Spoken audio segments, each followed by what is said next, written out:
ماست بوقلمون رو از تنش جدا کردم، یعنی تمام سطحش جداست همطور که میبینید.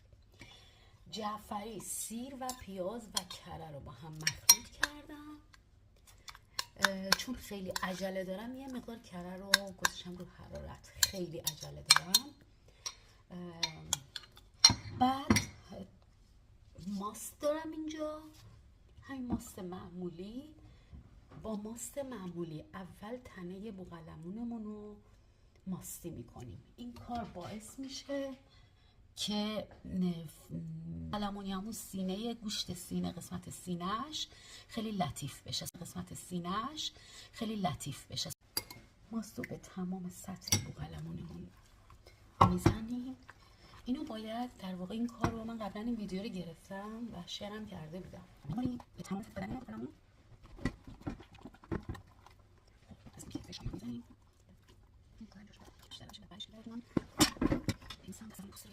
پاره شد.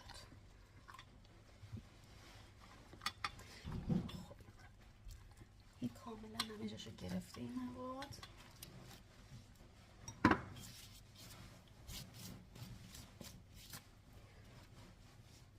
خواستم اینجا بهتون نشون بدم که من اینو سلفون کشیدم برای تو یخچال بمونه استراحت کنه. هیچ هوایی نباید درش واردش بشه، کاملا باید فیکس باشه، شل نباشه، اصلا بس است دیگه.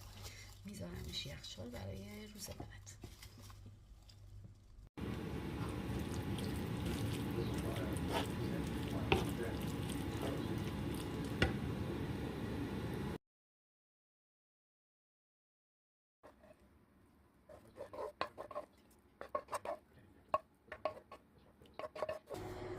برای اینکه من اینو بذارم بپزه توی فر، من آب نمیریزم توی بوقلمون که با آب بپزه.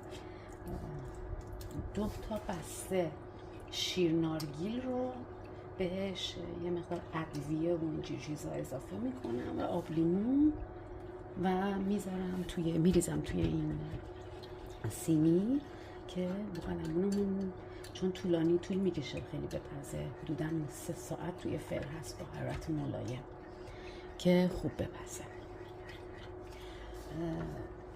شیرنارگیل توی وقتی توی ظرفش که هست خیلی دیدیم که میبنده. من باید اینو منتقل کنید توی یه ظرف دیگه، خالیش کنین و با همزن دستی مفتولی بزنید که یه دست بشه. بعد بریزید توی سینی که بوقلمون توش هست. خب کاملا اینو من یک دست میکنم. بعد یه مقدار آب لیمو که طعم بده بهش. این آب لیمو چون بهش میزنید امکان داره ببره، سریع هم بزنید که یک دست بشه. و اگر باز تیکه تیکه توش میبینید حتما از صافی ردش کنید. شیرنارگیل خیلی طعم بسیار مطبوعی به این غذا میده، به هر نوع، حالا گوشت، مرغ، هرچی هست فوق العاده بی‌نظیر میشه. تاکید میکنم برای یه بارم که شده این ترکیب رو امتحان کنید. و من الان بهش یه مقدار نمک میزنم.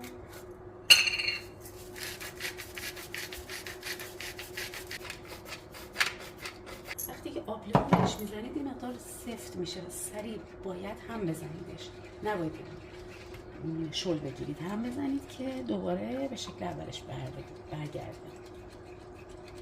و در نهایت هم طبق معمول زعفرون داریم که باید بهش اضافه کنیم. من زعفرون رو حل نکردم، همینجوری میخوام بریزم، یا تنبلی میریزم این تو. وقتی حرارت میبینه دیگه رنگش هم در میاد، طعم میده به غذا. که به قدر این پودره ها با آسیا پودرش کردم یه سری رنگش هم در میاد، پس میده. میبینید همینطوری.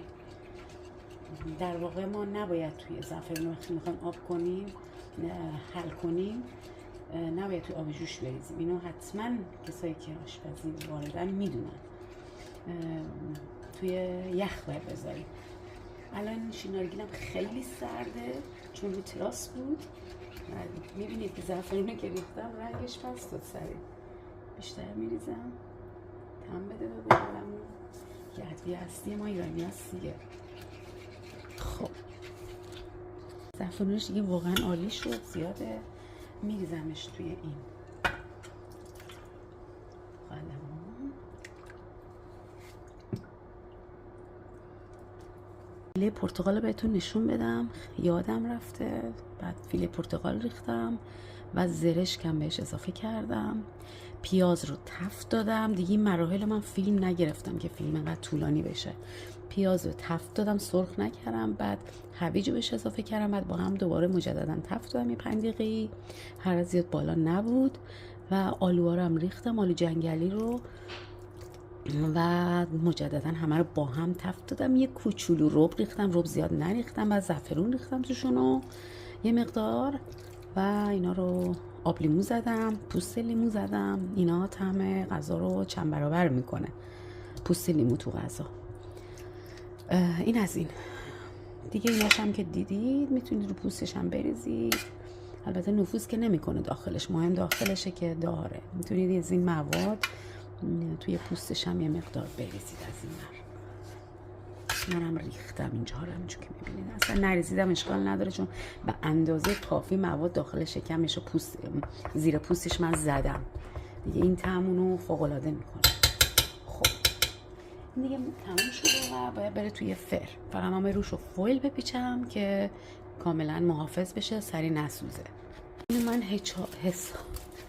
حسابی فول پیچش کردم. حتی یه دور که گذاشتم، یه دور از این ور گذاشتم، یه دورم از این ور که این روی سینه مرغ، سینه بوقلمون سریع نسوزد با حرارت مستقیم توی فر.